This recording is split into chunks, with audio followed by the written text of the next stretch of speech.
arrived here at 20, braille thin, in a polka dot dress, tooth enamel dissolved by stomach acid.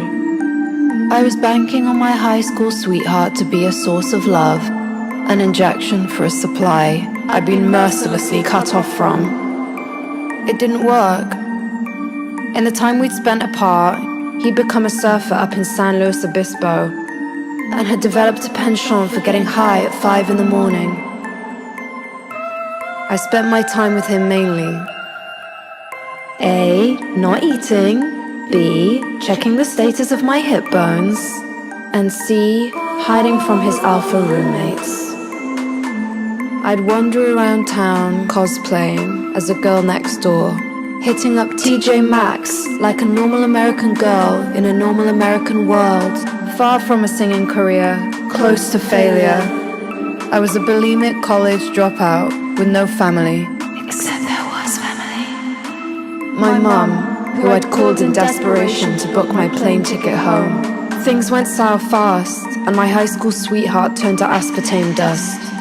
I took the train to Hollywood, like a cliché, and drove the Amtrak like I was in the lap of luxury, relieved to have escaped the tension of a reunion. Compact.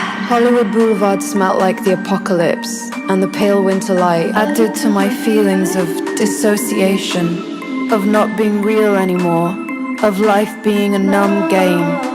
I could have died and not felt anything. I spent my days visiting emo stores on Melrose, dodging drug addicts on trains, and shopping at Forever 21.